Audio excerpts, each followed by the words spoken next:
ایران میں 2 ہفتوں سے جاری مظاہروں کی شدت برقرار ہے۔ ایرانی سرکاری میڈیا نے پرتشدد مظاہروں میں 100 سیکیورٹی اہلکاروں کے مارے جانے کی تصدیق کر دی۔ ایرانی وزیر خارجہ احتجاج کے دوران تخریب کاریوں کی ویڈیو جاری کر دی۔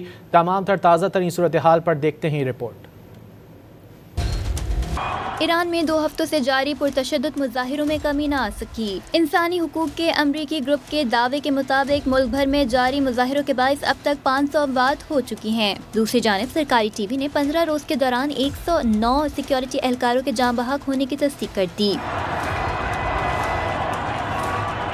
ایرانی صدر نے امریکہ اور اسرائیل پر مظاہرین کو حکومت کے خلاف اکسانے کا الزام لگا دیا۔ ایرانی وزیر خارجہ نے احتجاج کے دوران تخریب کاریوں کی ویڈیو جاری کر دی۔ عباس اراغچی نے ویڈیو کا امریکہ میں آئس اہلکار کے ہاتھوں خاتون کے قتل کے واقعے سے تقابل کرتے ہوئے امریکی حکام کے دوہرے معیار پر سوالات اٹھا دیے۔ ایرانی حکام نے امریکہ اور صہیونی حکومت کے خلاف مزاحمت میں شہید ہونے والوں کی یاد میں 3 روزہ سوگ کا اعلان کر دیا۔ ایرانی سرکاری میڈیا کے مطابق لندن میں مظاہرین کی جانب سے ایرانی سفارت خانے سے جھنڈا اتارنے پر برطانوی سفیر کو طلب کر دیا گیا۔ ایران میں انسانی حقوق کی تنظیم HRANA کے دعوے کے مطابق اب تک 10,600 سے زائد مظاہرین گرفتار کیے جا چکے ہیں۔